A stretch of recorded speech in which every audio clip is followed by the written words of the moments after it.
Hello, everybody. Welcome to Through a Therapist's Eyes. I am Chris Gazdick, a substance abuse and mental health therapist. I have the book out, and we welcome you to Through a Therapist's Eyes, the podcast where you get personal insights directly from a therapist in your own home or personal time in your car.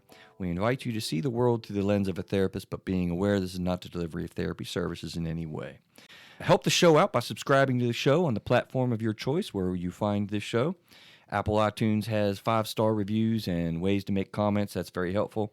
We also have contact at throughatherapist'seyes.com. That's where you can give us questions, listener feedback. We're going to dive into one that was gotten recently by Maddie. That was a really cool thing. So you'll get personal responses from me personally on all of our social media sites and all of that. So this is the human emotional experience, and we endeavor to figure this out together. Adam, I've made a change since you've been here. I see. A lot of things have changed around here. Yes. Right? Yes. Mr. Adam Kleininger is back with us. Appreciate you filling in the month that we had to replace. Right. So I'm like actually able to talk to the camera now. It's pretty cool. Yeah, it's cool. Yeah. So that'll be coming out on YouTube. I keep telling Neil, man, we're going to get on him. He says it's coming next week again. So those will start coming on YouTube Live. Well, actually on YouTube. And Neil, we still haven't gotten together the Facebook Live thing. We need to get that together too. It's just there's so much stuff goes on, man. But we're building the show, adding some new things, experimenting with it. We enjoy doing that kind of thing. So listen, what we're going to do today is we've got kind of a multi-layered approach. We're going to do a current event briefly, and then I want to talk a little bit about the listener question. We'll go into depth with that one because it was a very good question. And then we're going to review, I figured I haven't done this for a long time, but I'm going to review, it's actually a chapter of the book that's out there. I see that. Yeah. On the title here. Chapter 11. Mm-hmm. Chapter 11. And that's how to get out of avoidance. Oh, no, that's the episode 45. What's chapter 11's name? Yeah, accepting things as part of your emotional growth. And I got some credit to give on that one, actually. I'm going to just leave that as a teaser, as a bit of a credit. That's not my quote. Sound interesting? Do you have any guesses as to who the quote might have been from? No, I do not. No guess. All right. Well, I'm going to demonstrate something real quick too, man. I have had a day. I told you guys before the mics came on, man. It's been a decently. Not a little bit taxing, I guess, but I've dealt with some significant sessions today. Part of this show is cool because you get to see through a therapist's eyes, right? Like what we deal with and what we are, people ask me, like, how do you listen to problems all day long and all this kind of thing? And I always kind of say, well, it doesn't, you learn how to manage it. You have to take care of your own emotions. So I'm going to demonstrate that right now. Like before we dive into this kind of stuff, I just need some fun rap with you. And I have a perfect topic. Okay. This will get my brain ready to do the show. Okay. So this is self-care, if you will, in real time, because I've been doing therapy all day long, and I just need to talk about the beach, man. Okay. What are we going to do?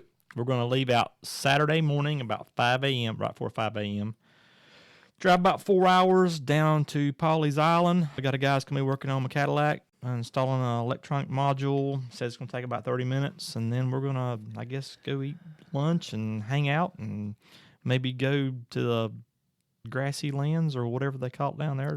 The marshes. Marshes, yeah, marshes. Yeah, the marsh walk to go on. There's a castle down there. I texted as soon as you said castle in quotes because you say castle, it's not what you're expecting, but it's some guy that was, kind of famous down there. But he's got a really big place down there and really old. I mean, we're talking like before there's glass and stuff. Oh, wow. But there's running water. His shower, this guy was like really big, and we're talking like this. There's a huge shower in this place. So it's kind of neat to just walk through, just see what's going on with it. Usually this time of year, I get a little bit jealous. Seems like everybody lives around where we live. Everybody knows somebody or has like a beach house or something. So everybody's down at the beach. And I'm always kind of like, man, I suck at planning. It seems like we both do at home, and we didn't have anything planned this year. Now all the vacation. So I am stoked that I get to see the ocean in about 36 hours, man. Won't be long, dude. I need that. I am so ready for that. So, thank you for that. It just frames your brain, and I tell you, it's important to see. Like I am focusing right now on like this trip, and that's why I wanted to ask you, like, what are we doing, man? Because I know you planned it and got some things together, and it just. That facilitates yourself. Like, that's the answer to the question for people, right? Like, how do you deal with that all day long? Man, when I'm driving home, like, I am decompressing, on the ride home. I get home, I take my armor off my clothes and put my home clothes on and, process my stuff so that just to transition.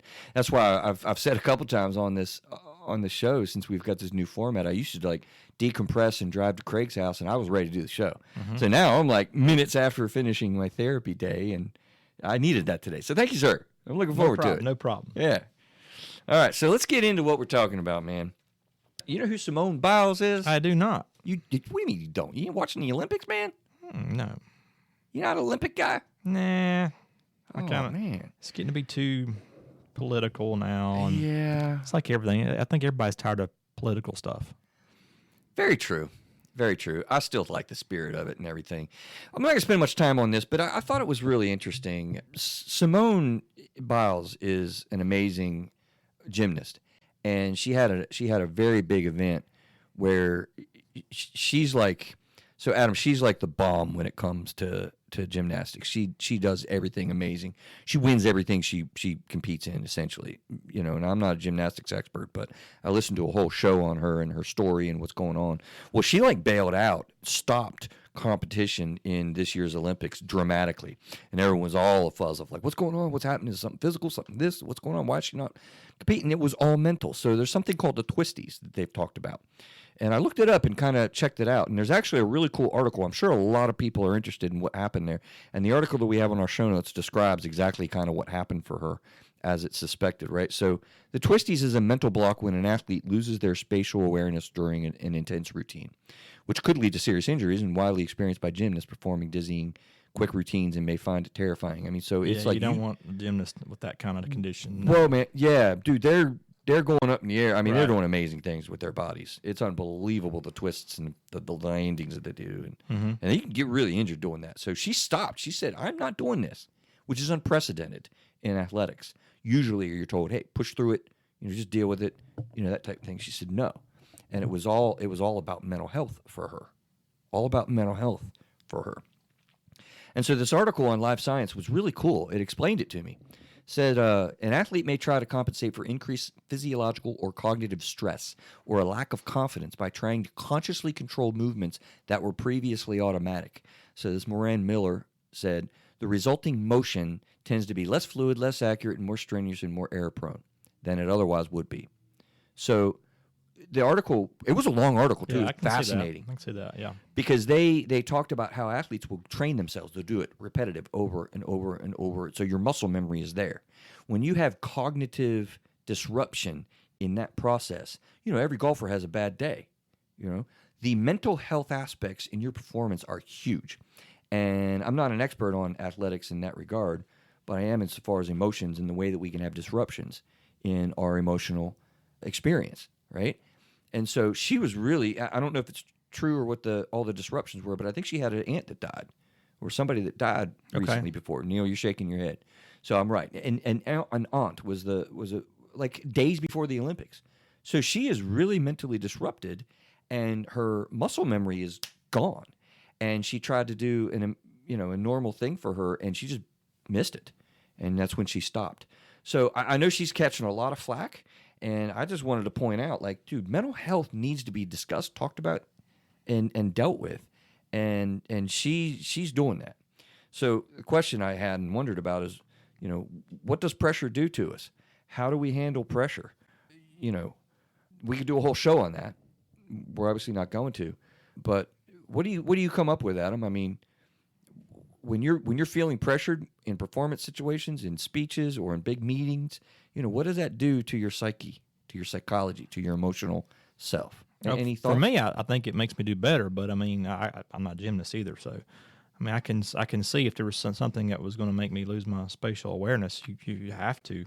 But some people just freak out. I used to do these audits, and sometimes you go and like ask people questions. People know the answers. They've been doing the job forever, and you come up and ask them questions. You got somebody there that they're not familiar with. They're like, they freeze. They freeze. They don't know what to, But I know they know the answer. So a lot of times, the auditor would ask a question, and then I'd have to rephrase it. The thing you do. Right, and then it clicks them, and they can maybe get on they're track. like, oh yeah, you're talking about that. Okay. Yeah. But they know what I'm talking about. They just outsider coming in and asking them. They get to feel the pressure, and they Here's freeze up. Here's a simple thing that a lot of people have experienced: test anxiety. Mm-hmm. All right, kids are getting ready to go back to school. You study, you know your material, and you go sit down for the test, blank. Mm-hmm. Right? That's pressure. Can you imagine being on the world stage? The point here is that famous people or athletes or public figures or public speakers, Everybody. we all experience that pressure, and it attacks us. And when it attacks us in a performance, mode, such as athletes and all go, boy, it'll mess with you. That's why sports psychology is a big field and important work. So yeah, current event. That's what supposedly is going on. That's the way I see it, and I'm proud of Ms. Biles for being able to kind of really speak up to that and be honest about it. And she got a bronze, by the way. She hit Cool. She got back in there. When she felt she was able to, she decreased her dismount and performed and got through it. So that's the other side of it. You can get through it. And she's got many gold medals, but I bet that she's happy about that bronze medal. I wonder if she practiced in her head. Oh yes, that's what they do. Yeah. Think of foul shots. Every NBA player. I mean, they're seeing that arc. You visualize that. Yeah. Your muscles know what to do because you do it constantly. Okay, so let's get off of that. Listener question before we get to the topic with the book title. This was cool, and before we get into this, Adam, I know we've talked maybe a little bit about it. What is your experience with the emotion-focused therapy that we've talked about on the show, and I use a lot now, where we talk about abandonment and pursuing behaviors and engulfment with withdrawing behaviors? Do you know that? I don't know where your understanding of that is. About withdrawal behavior? Abandonment, engulfment, emotion-focused therapy, and attachment issues in close relationships. I don't think I've been involved in that. Okay. Perfect. Well, you will be. Okay. Stick around, man. You will be. Maybe when you get into it, I'll be like, oh, okay, I know what you're talking about now. Okay. Yeah, okay. So here's the elevator version. I've gotten good at kind of condensing this. Okay, this guy named Gottman. We did it in episode 11 and 101. This lady listened to episode 11. That was the first one that we did. And Maddie, if you want to get more on that, we redid it in 101. It's a good redo of the material when Craig and I were more accustomed to doing the show together. So this guy named John Gottman wired people up, put people in, I always want to call it the love tank, but that's not right, love lab. He got thousands of couples, or at least 1,000 couples, and put them in the love lab and just observed them. And what he observed is their tear ducts, their sweaty palms, their heart rates. He wired them up, and he just observed couples talking. And what he identified is foundational patterns that operate when you get triggered. Okay? The foundational patterns are based on one or the other insecurity. One is abandonment, and that is generally known and understood. You don't want to be alone and all that. Right. The other is engulfment, and that's a weird insecurity. I actually had to look it up when it was new to me. Engulfed by flames or engulfed by water. You're fearful of being overrun, and so you will react. You're overwhelmed by emotions and stuff, right? So when you get triggered with one of these two things, you have behaviors. Abandonment people tend to operate with pursuing behaviors. They want to be close to gain emotional safety. Engulfment people, when they get triggered with that insecurity, they withdraw. They shut down and put up walls, to gain emotional safety for them. So it's kind of opposites. Now, in a relationship, you got three typical patterns. One is two withdrawal people, or two engulfment people, right? Mm-hmm. Two different worlds. It's a weird thing, okay? Or you can have two abandonment people clashing, a lot going on. Love fest when it's good, it's a lot of arguments when it's not, okay? Overwhelming majority of the time, you get somebody from the abandonment and someone from the engulfment that attach. And so when you have close attachments, you're bound to have intenser emotions because it's more threatening. When you get threatened, the engulfment person will shut down and pull back, not really talk as much. They'll internalize their feelings. An abandonment person will push it forward, talk a lot, very much externalize their feelings and pursue. So you got this cyclical pursue, withdraw thing when you're in a marriage. Okay, that's the short and dirty version. That makes sense? Yep. Even when I describe that to people, a lot of times they're like, oh my gosh. So what's that do in your head when you Well, hear no, that? I'm thinking now when I go home and tell my girlfriend that, she's going to say, which one are you? Which one am I? Of course. Which one are you? I'm on the abandonment side. We all know that. I don't know. You're not sure? All right. know. I won't push you. Maybe we flip-flop. I don't know. A lot of people say that. Generally, they'll fall on one side or the other, right? And when we're triggered. So we'll have behaviors of all sorts. There's mixing, but when the thick gets thick, that's what happens. Okay, so I'm just getting more comfortable with you. If I pushed too much, I'm sorry. No, we're good. We're good. Later on, he'll be like, dude, don't ever do that again. No, we're good. We're good. I'm just kidding. So Maddie, okay, episode 11. This is what she wrote, and I thought it was a great question. I want to spend a minute on it. She says, wow, I'm a little late to the party and really enjoyed this. My ex-husband was an engulfment person who bailed out after having an emotional affair. And I feel comfortable reading this, by the way, because she put it on the website and was able to do that. Yeah. And asserted his independence. So despite being married and having a 5-year-old, in hindsight, I see that he is avoidant. When we talk now, he relays stories of all the ways I was controlling and critical. While I agree that I was overfunctioning, he was underfunctioning. Many things that I saw as general communication and compromise, like him playing hockey less than 4 nights a week. It's a lot of hockey, right? Mm-hmm. He calls me being controlling, even though he still played. So her question is, how much of the control is real and how much of the perceived control by somebody super sensitive to control? So she says, sorry, that was a little bit long, but I'll submit and listen more. By the way, she did give a review and some feedback on the show there, and I appreciate that. Follow her lead, man. Help us out and get that on the sites, because that helps us out a lot. So I thought that was an interesting question. What do you take from that, given what I just described? Anything?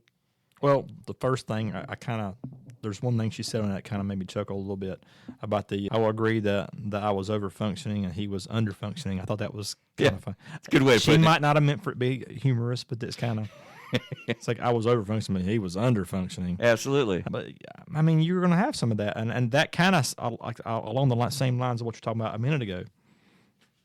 I mean, it kind of works together. Yeah. How do you see that? Curious from your fresh brain. Well, somebody's pressuring and somebody's drawing back. Right. I cannot tell you how often I see that. And I see that when I'm working individually with people, like, all the time. And I've thought a lot about how in daily activity that creates a lot of our patterns, because it happens with friends, it happens with kids, it happens most intensely with the people that we're most close to.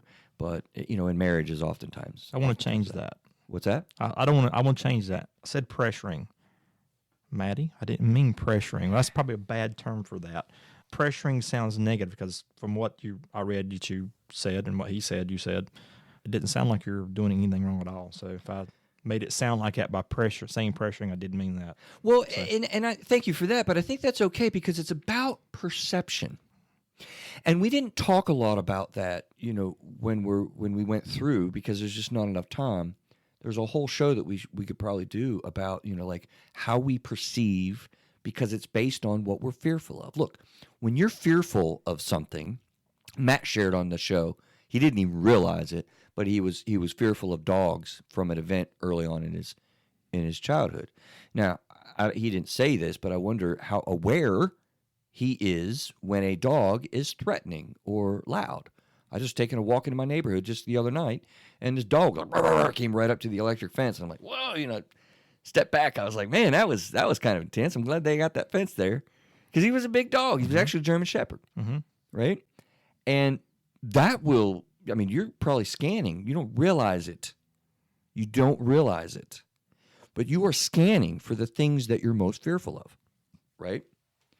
So the question part that I thought that I really wanted to spend some time on, and if you have other listener questions, we may not spend as much time on it, please don't take offense, but this is really, really important, right? So she says, my question is, how much of the control is real and how much is perceived control by someone super sensitive to control? The opposite can be said too, right? How much of the withdrawal is real, or how much of the withdrawal and shutting down that I'm doing is perceived by my partner, the pursuer, who's super sensitive to somebody shutting down and not being so engaged. Like, because of some type of insecurity or whatever. Right. Okay. Right. These are fears. These are insecurities. And when you're in a fearful state, which we don't all walk around in fearful states, but boy, when things get hot in an argument or something's tense, you're really scanning for those things that you're fearful about. Right. And when you're scanning for it and you see anything like it, boom, you're right in it. And so a lot of perception, to answer her question, is involved in this. There's also real aspects of it. That's what's confusing about it, too. Your partner really is shutting down, but they're probably not withdrawing from you as much as you perceive that. I mean, I can see. I'm taking this to an extreme, kind of an example. It's easier to understand that. Well, okay, so somebody is going snorkeling, and they're super scared of sharks. I guarantee that person's going to be doing like this the whole time. Oh, yeah. Looking around for sharks, compared to somebody who's been snorkeling and is not fearful of sharks. They're going to not be looking for that stuff, but any little movement, they're, was that shark? Was that shark? So yeah, I can see that. Absolutely. That is what we do in relationships. And your ever present, your subconscious mind. I might even quote Dr. Ted Spickler's material again on, what was it? Oh God, my brain's just lapsing. Tacit learning. Thank you. Tacitly understanding something. He talked about how our subconscious mind tacitly understands something, and that can happen in negative ways as well. So when you're just experiencing what you're experiencing, like your subconscious is in control until you become aware of it. And that's what we do in therapy. Be aware of your emotions, be aware of what triggers you, handle them so that you can stay in a healthy, grounded state, being mindful. Then you can talk about whatever you're talking about with your spouse. But when you got all this perceived stuff going on, that's why stuff blows up. And I like to say, somebody's perceiving something that may not actually be what it actually is, or what the other person's intent is. Absolutely, certainly intent. Usually, intent is not there, but the behavior may be a little bit. But you get on a better level. I have couples coming in all the time. Communication. We don't communicate well. That's what I hear constantly, and I like to tell them, people can communicate just fine, right? Complicated weddings you've organized, parenting decisions, finances, dental stuff. Now, there's a lot of fights in that, but you've worked through it and you've talked about complicated decisions. But when you're really triggered, year 7 into marriage or whatever, you can't communicate whether you're going to have Coke or Pepsi at the store, right? Because you're all in your feelings, you're all in that state of fear, and your amygdala takes over, your subconscious takes over, and the conversation's wrecked, right? That's why people can't communicate very well.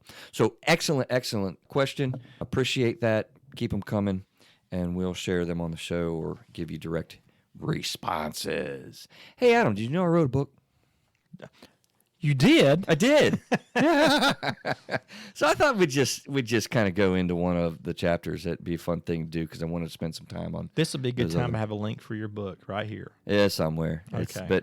But no, seriously, I wanted to spend some time on those things, and I figured we could do a short review of one of the chapters, and it's a cool title, right? So where am I at on my stuff there? Yeah, How to Get Out of Avoidance. Episode 40 is one of the ones that you want to check out with this. That's episode 145. And then episode 140, Why is Change So Hard, right? These are really important questions, or we took deep dives on these, and it applies to this chapter of the book. So accepting things is part of your emotional growth. It is chapter 11. Remember I told you I have some credit to give? Mm-hmm. Check this out. This is actually reading from the actual book, right? So accepting things is part of your emotional growth. I must give credit where credit is due, so to speak. This recommendation is not my quote, but rather my wife's quote. The following thoughts supporting this concept are mine.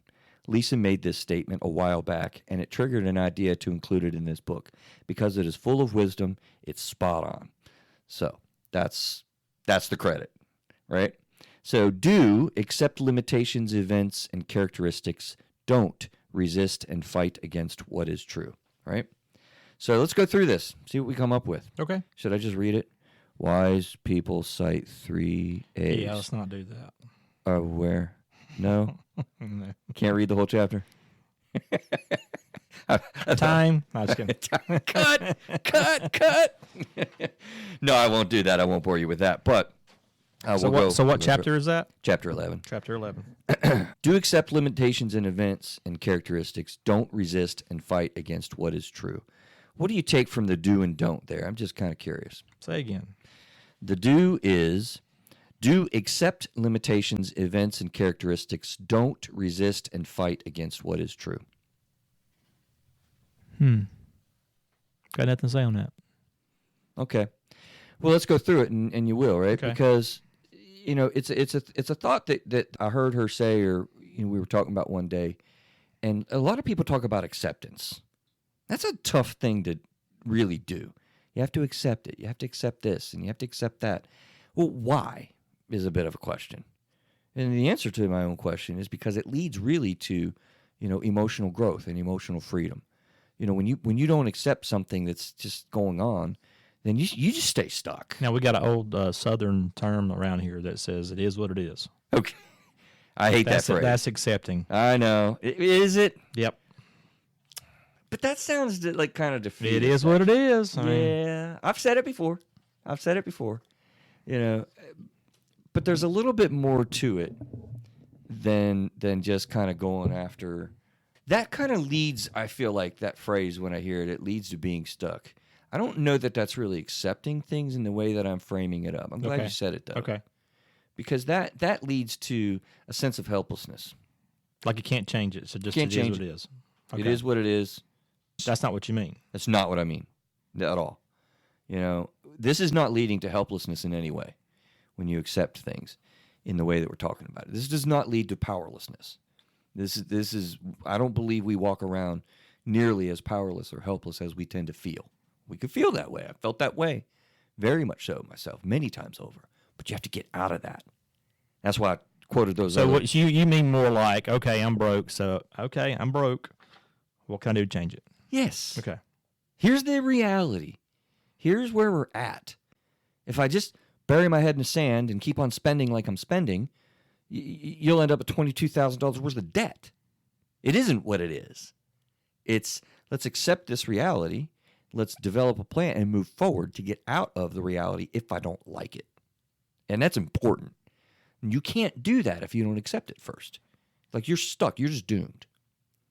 So in the book, I talk about 3 A's. Okay, awareness, acceptance, and action. Let's hit awareness, and then let's hit action, because I want to spend more time, as I did in the book, on acceptance, right? So there's a concept. Oh, I didn't get it prepared. What were you going to do? I was going to put you in a state of denial. I forgot. You were going to put me in a state of denial. I am. Neil, in my bottom drawer there's a file that says resistance. You may be able to find it. Oh, boy, surprises. And it's not too hard to find, and it'll be in there. It's I've done it on the show before, but it'll be fun to do it with you.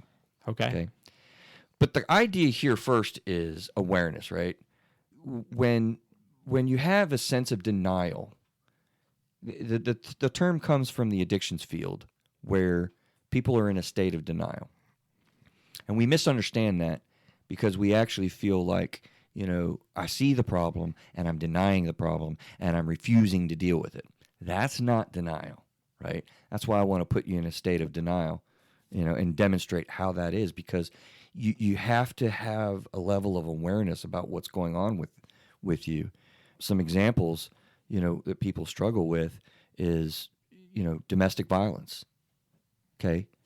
The victim doesn't know that they're actually in a state of domestic violence. It's a gray line. It's not exactly clear in the way that you have experienced the violence or the emotional abuse or the realities that are there. You don't even know it.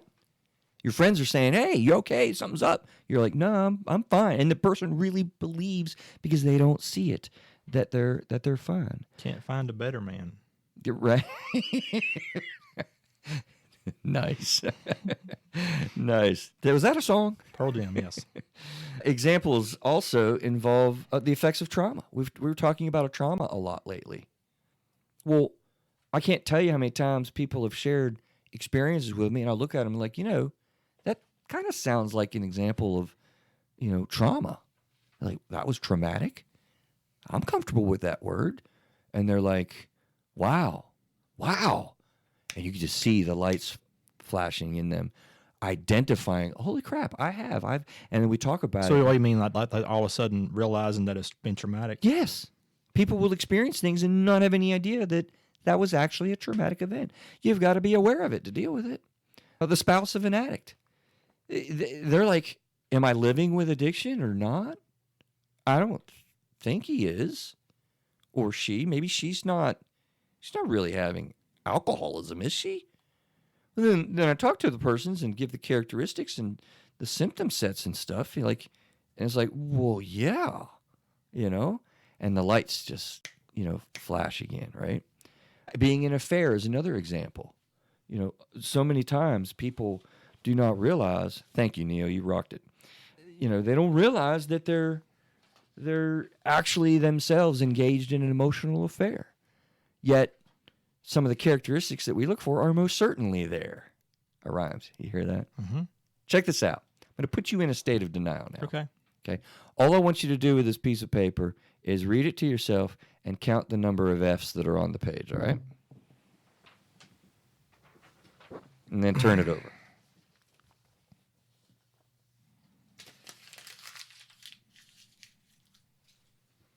Oh, they see on the camera that I missed it. Oh, well. All right, that's enough. You read it through. No. I even lose All right, count now. turn it over. Oh, really? Yeah. Okay. He's diligently reading.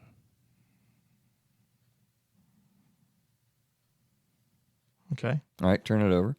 And how many F's did you see? 5. Okay. This is a state of denial. You're in right now. You do not have awareness, and there's really not any tricks to this. I used to do this and be fearful that somebody's going to get it right on the first time. And honestly, I got this thing in college, and in somewhere around 30 years, no one's ever gotten it correct on the first try. Okay. Right? What was that? So there's more than 5. 1, 2. Got to get the title, too. 3. That's a tip. I didn't count the title. It's on the page. Okay. 1, 2, 3, 4, 5, 6. Okay. Counting the title that I didn't look at. Right. And there's actually more than 6. And so I would go on with you a little bit longer and kind of give you some tips and guidance, would read it back. And part of the idea here is you've got to get an outside perspective oftentimes in order to gain 7, awareness. I see it now, the last one. Right there at the very end where you're rushing me, the of. Oh. The very last one. I'm like, yes, okay. Okay. There are 7. Second to the last word. There are 7 F's on that page. That is an awesome depiction of what happens, whatever, the garbage next to you. There's You're not going to keep it? Well, you can put it in this file. I have so many of them. What are we going to do with it? It's terribly wasteful of trees. Please don't send in hate mail. I'm not destroying too many trees. But the main point here is to gain awareness takes purposeful effort, oftentimes from outside sources assisting you. How's that for a statement, right? Okay. Super important. Action. So part of the AAA is, right, you have to spend time figuring out, what am I going to do to take action? I am really a person of action, in most of my therapy challenges or in things I'm thinking about. So part of this idea here, accepting things, is part of your emotional growth. We're looking for action as a part of what we're trying to figure out, moving forward, growing, right? So you work this out with other people a lot of times. It's hard to accept things, about ourselves. Okay, so when you're starting to try to figure out your goals, what are your study habits? Other people can be helpful. Don't you look at what other people do that have accomplished what you want to accomplish to figure out what actions you need to take, right? Sure, everybody does. 2 heads are better than one. I mean, it's what we do. So don't think you got to have your own plan and figure this out by yourself when you're trying to figure out what actions do I need to take. Really, tapping into other people is helpful. So if we develop a willingness to take action, we will find the appropriate action to take is a quote. I think it's in the book. I'm not sure. It should be. But that's a quote, right? If we develop a willingness to take action, we will find the appropriate action to take, because you're going to take it and evaluate it, take a different action, and you'll get there. The point is, how are you growing and what are you doing to get to where you want to be? Instead of, I'm going to pick on you, man. Well, It is what it is. I'm just going to, accept the things I cannot control. I'm not wanting to accept things that way. I'm wanting to figure out, what do I need to be aware of? Let's talk about acceptance now, because it's the most difficult. And what am I going to do? This is a big part of what's in the book a lot of times. What are we moving for? We can't just stay stagnant. All right. Interested in acceptance? We're designed in ways as fighters. Okay? In other words, to resist what's going on. So we talk about the amygdala, the fight or flight part of our brain. That's, I think, episode 140, Why Has Change So Hard? I'll highlight that again. I think you were here. We talked a lot about that. I don't think it was on 140. I think 141. I think I did 141 through 144, I think. You talked about every episode that I was not. I am so sorry, man. It's okay. Y'all are blending together in my brain. Why has changed so hard? That's right. That was the last one we did with Craig, actually. That's because, and we took a deep dive on that. And the synopsis there is because we are fearful of what the outcomes may be. And so we don't want to accept something because of the fear of what that means. And you think about that. That's a powerful reality that leads to people really getting stuck in things. That's interesting. That was the last episode with Craig. Why is that? Because the next episode was a change. That was partly by design. That was by my design. Absolutely agreed. See how I did that? Mm-hmm. Sometimes we have to resist the nature in us that leads us just to deny. You remember that Diary of a Wimpy Kid? Mm-hmm. Yep. That was it's a great children's book. Yeah, my son loved it when he was little. Right. Deny. That was Roderick's mantra for his little brother. Don't get in trouble. It'll blow over. You don't have to take responsibility. And our kids do this. I just had a conversation with my kid last night. And actually, he kind of owned it, but it's everything to get a kid to own something that's going on. Don't we do this as adults? Deny. That's why the kids' book is so, it's based on what we do. I didn't leave that cup out. No. I don't know who put that dish in the dishwasher. Adam, I swear to goodness, we have a ghost in our house, man. Don't nobody do none of those things. Who left the door open all day? Who uses scissors? They're not in a drawer. Right. It's terrible, man. And so, and when your wife asks you these things, or your husband asks you these things, where'd that $100 go? I don't really know. It went to the car, right? I had to buy a special bumper for the motorcycle, but I don't really remember. We deny. We do not want to accept the conversation. We may perceive again, an attack or an attack's coming. It's a simple question. Who let the wrapper out? Well, we don't want to accept our responsibility. We don't want to accept the reality. You mentioned finances. How many people want to deny their financial situation? How much credit card debt do you have? Yeah, I can see that. I'm not sure. I make the payments every month. Good. You got 15 large on your credit card. That's debt. And I'm not criticizing anybody, but I'm saying this is how we can dig ourselves deeper and deeper and deeper. And you pay $100 a month on your credit card and you spend $500. What's going to happen? You can get deeper. You go deeper. And so we don't accept it. We have to figure out how we can get around that so we can be real with ourselves. And that's hard to do. When you have to look at yourself. I think acceptance of things, particularly about ourselves, is very, very difficult. As a matter of fact, I was just talking about this in therapy today. This is off the cuff. So I think the 12 steps of recovery for Alcoholics Anonymous is amazing. We can all benefit from understanding what happens in that program. So in that program, step 4 trips people out a lot, because what you do is you take a full moral inventory of yourselves. And this trips people out because you're really needing to list all the things about yourself. All right, I'm loyal, I'm friendly, I'm funny sometimes, I'm passionate about mental health. That's my inventory, Adam, and I'm done there. That good? No negatives. No negatives. Oh, you want to talk about my persistence being overbearing a little bit sometimes? You want to talk about my avoidance with, certain things in life? I want to look at that. Sometimes I'm arrogant in thinking I know more than I know. All right, we're going to stop there. It's getting too real. I'm just kidding. Sort of. But we don't want to do that. So instead, It's uncomfortable. It's uncomfortable, man. And scary. And hard. And creates all kinds of fear when you're really trying to accept, wait a minute, I do need to address some things. I really do need to change. I need to figure out some actions and really, like, I need to do some self-improvement.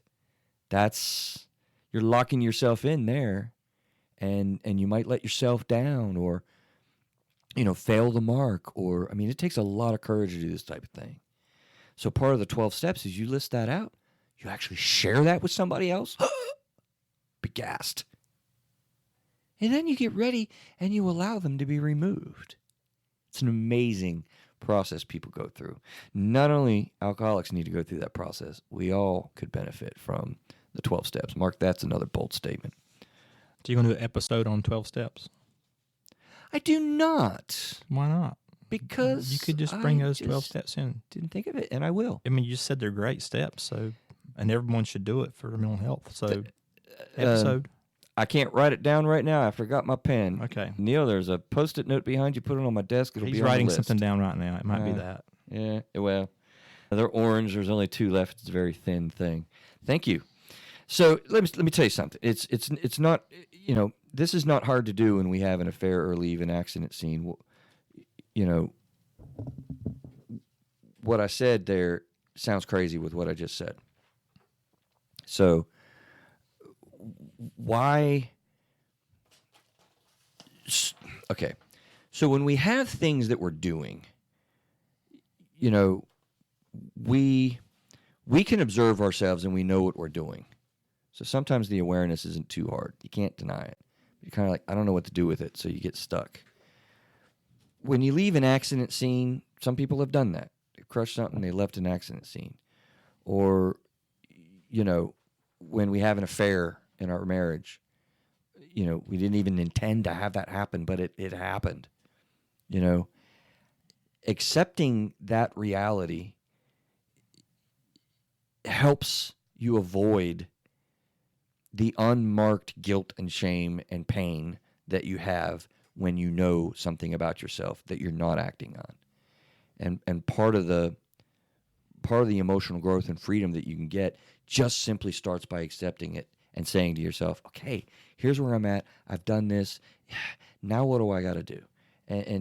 But just get to the point of acknowledging something, and instead of using Roderick's strategy, because we can see that when we do that, it just causes more problems. I would think that'd be worse to deny it to yourself.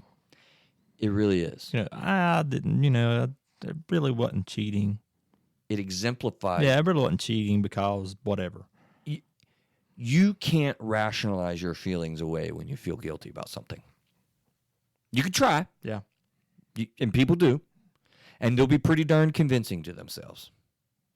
We can go back to an alcoholic. I don't drink that much. Oh my gosh. You should see Bob. He drinks double mine. Sherry, she kills the wine glasses way more than I could ever think about doing. Yeah. Okay. Well, how do you feel about your relationship with alcohol? Yeah. How do you feel about your relationship with your coworker? That happens a lot in coworker situations. Or your neighbor. You're a little bit more flirty and you're kind of like, should I be doing this? Your feelings do not lie to you if you're looking at them. Right. They really, really don't. And it just digs deeper and deeper and creates so much pain for you. So what was it? My wife's quote, right? Accepting things is part of your emotional growth. You want emotional freedom from that? Yeah. Sometimes you have to accept some pretty crappy things, and that's okay. You know why? Because we all screw up. We all fail. We all mess things up. Emotions are messy. That's why the concept of grace is powerful. We all can't measure up nearly to where we're supposed to be. And when you can receive grace, you receive forgiveness, forgive yourself, now you can move on and begin to do whatever it is that you need to do. Does that make sense? Yep. So, guilt can kill a soul. That's a quote. It can absolutely kill us. Emotional freedom comes when we finally accept what is. Oh, here's another example that I came to. I'll speak to a lot of clinicians out there. Okay? I did a show as well. See, a lot of these shows start blending in, if you've noticed. Why is diagnosis so important? My colleagues oftentimes are very, very afraid to label somebody. They're very, very afraid to put something out there on a piece of paper with an insurance company or whatever and diagnose something. Well, that's a part of what we do. That's what makes our industry important. There's diagnoses that we have. And when I go through diagnostic criteria with somebody and we figure out like a name for it, I was literally told this today in my office. Somebody said, it occurs to me as I'm talking. Somebody said, wow, it's really nice to know that there's a thing here. There's a name for it. I'm like, yeah, it's a thing. And well, maybe they get a little bit of comfort knowing that it's happened to enough other people that there's actually a name for it. Absolutely, they're not alone. And here's the good news. Looking right at the camera, like we could do something about those things, right? That's contrary to what some are fearful of labeling, actually liberating. Oh, do you mean I experience tearfulness and I don't know why? My energies are just drained. I feel the world is just a dark place. I'm not sleeping very well, or I have crazy high amounts of sleep and my appetite's just gone. I'm just, feeling stuck and helpless and hopeless. What do you think I'm experiencing, Adam? I don't know, but I'm sure there's a name for it. Depression. Somebody doesn't realize that their body simply isn't processing dopamine or serotonin very well, and they're biologically feeling the way that they feel because their body's doing that. It's called depression. Not just feeling sad, and people talk about being depressed, but depression. It happens for 3 to 4 weeks. Oftentimes you could be in an episode. And I'll describe these things, and they're like, wow, yeah, like, okay, I experienced that one and that one and that one. Not that one so much, but that one as well. And, oh my gosh, yeah, that does kind of last for, well, mine was more like 3 weeks, but yeah, and I'm like, yeah, well, that's depression. They're like, oh, okay. You know what the next question is? What do we do about that? Okay, well, now we go into it. Right, so it's really powerful to be able to take control over what it is that that you're experiencing. So guilt can kill a soul. Emotional freedom comes when we finally accept what is. Diagnosis becomes important in my work. I just explained that there's power in accepting the good and bad in ourselves. Accepting the good and bad. We talked about not trying to deny the pieces of you that you want to change. There develops a bit of a mindfulness in this. You can be in the moment and actually peace. People want peace when you're fighting and fighting and fighting against something rather than just accepting it. There ain't no peace in that. That's torment. You know what you've done. You know what you're doing. If you're committing fraud constantly in your business, you know what you're doing. Right. You want peace from that? Well, acknowledge that it's fraud. And then you can reverse course and, So you're just saying don't lie to yourself. Don't lie. And to other people also, because it just tends to cause problems. But call it, now you can say from that context, well, it is what it is. But I don't think that's the way people oftentimes say that phrase, right? So peace in the moment of acceptance. We learn, I can't tell you how many times people have just come out with something. They say rip the Band-Aid off. When you do that, you instantly become free from the weight you've been carrying, right? And it's a powerful moment to watch someone go through. Very, very cool. We learn things only after we accept them. You can ask yourself oftentimes, what's this current moment trying to show me? What am I needing to learn here? what can I do, to make a difference? What action can I take? Otherwise, this whole thing will just wear you out. Okay, does that give a good idea of what we mean by acceptance? In the chapter I wrote, kind of went into that, right? And I'm trying to convey the power that is in doing this type of work. It's important. What's the goal? What's emotional growth? That's ultimately what we're wanting, right? Accepting things as part of your emotional growth. Well, I like definitions on this show. Ann Urchek pointed that out. I thought that was funny, Neil, when she was here last week talking with us. She's like, we were preparing the show. She's like, I know you like definitions, so here's a definition of homelessness, which was an awesome show, by the way, last week. We all experience some forms of danger or experiences with homelessness. Don't just look at that title and think, it doesn't apply to me. It applies to all of us. This is a little plug for last week. But what do you think emotional growth is? Anything come to your mind? Let me hit you with, what it is.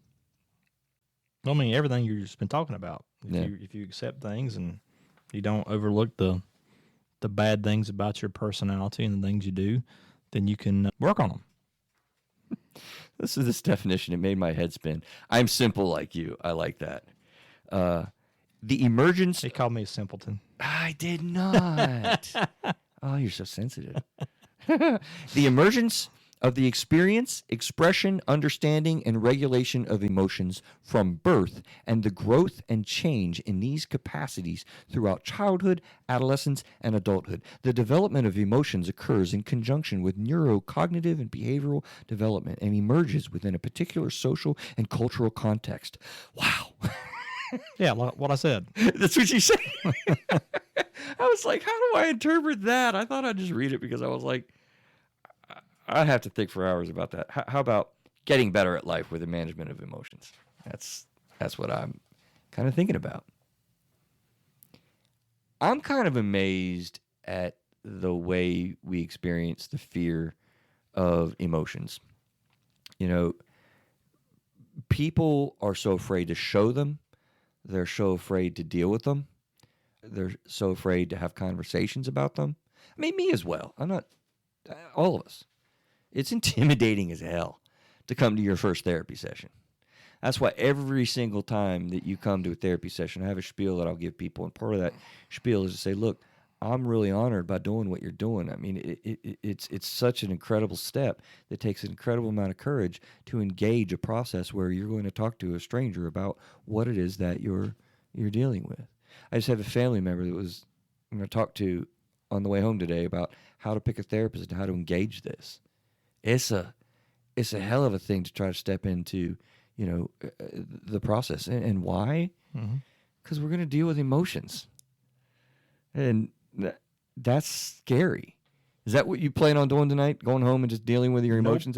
Not at all. We're going to shut them down. No, I'm just going to go home and enjoy my time with my girlfriend. I can tell you this weekend we're going to have a fun time at the beach and just relax. We haven't want to deal with a lot of emotions, which is fine. You take a break. But unless my car doesn't get fixed. Oh, God. And then I'm going to be like... I'm about to have a full-blown crisis on my hands Saturday morning. The guy says he can do it. We'll find out. Oh, my gosh. If it doesn't work, should I be prepared for a full-fledged No, I mean, it drives attack? right. It's just it's error messages. I know you've been dealing with it for a long time. It's been a battle. Just so everybody know real quick, it's a thing that you can't replace because they don't make anymore. Guy's got a thing, so he's made up that he says he can make it work. Get rid of my error codes. So again, I like simple. Positive social and emotional development is important. To go a little bit more in depth and getting better at managing emotions, that's a part of it. But we want to develop socially. We want to develop, emotionally, and this development influences a child in the way that we develop confidence, in the way that they develop empathy. All the way through our life, we're developing these things. The ability to develop meaningful and lasting friendships and partnerships, and the sense of feeling important and feeling of value. I mean, there's a lot of deep things that we're really engaging when we're trying to deal with emotions and gather emotional strength, emotional wellness. These are terms that are just thrown around. These are some of the things that we're trying to garner And so by accepting things, we're going after these things. Some of that came from Dr. Google, by the way. Dr. Google. Dr. Google. Yes. You know. So where are we at? Yeah, we're wrapping up, taxing in a little bit here. Does this stuff sound scary, Adam, or does it maybe I haven't spent a little bit of time of kind of highlighting that this is really doable. It's doable, but it can be scary. I mean, the just coming to terms with things that you're not used to doing, the knowing your pros and your cons, things like that. Just accepting things, it can be scary, but it is doable. And sometimes it happens very quick. Honestly, it's not really that complicated. When you get into the weeds with deeper stuff that you've been concealing for a long time, it can be complicated and take some time. But sometimes it's honestly, I mean, I don't know about you, but do you think about ways you can improve yourself? All the time. Yeah. I mean, you're looking at, how can I improve my finances? What do I need to do with my budget? What do I need to do with my health? I'm getting older, And then I'm like, how can I lose this gut? Dang, man, I know. What can I do? Did I handle my situation with my kid in a good way? What can I do differently there? I mean, we're constantly asking ourselves these questions in our head. Here's a tip. Get the heck out of your head and get some help from other people with it. Get some feedback. Find those trusted people that you can rely on for that. And then you can get out of a stuck spot. Because there's a lot of things I've tried to figure out. I can't tell you how many times I ask people. I got a mastermind group that I'm a part of, and those conversations are so valuable. Thank you, man, for hanging out with us and being a part of that group, because they have given me so much guidance over, the last 3 or 4 years. Matt, one of the guest co-hosts, he outed himself. He's in it. I mean, we have great conversations. Without them, I wouldn't figure out half the stuff that I'm figuring out with my company and business, and we just talk about all sorts of things. So find places that you can do that with. Get with people. Don't be alone when you're trying to accept things and gain emotional growth. I'm going to read the summary statement on the book, the end of the chapter, before we go. Closing thoughts, Adams, things you're thinking about, things we hadn't made clear. No, I think I've been saying them the whole time. Perfect. Well, thanks for back. We're going to have a good month. He's going to be back with us for a few weeks. So this is directly quoted from the book. And we'll get out of here, and we will see you guys next week. Call things what they are. If you've been hurt by something, then accept the hurt and work to take action. If you have a painful event, don't lie to yourself and say it didn't happen. Guilt or shame results from denial, and people can live a lifetime carrying those burdens. If something is a certain way and we don't like it, we can still accept it. See if we can change it. Then we'll be able to move on. Attempting to control things we really can't control leaves us feeling helpless and frustrated. We can sense when we've let go of some of our resistance, because a certain calm seems to envelop us when the shock of the awareness fades away.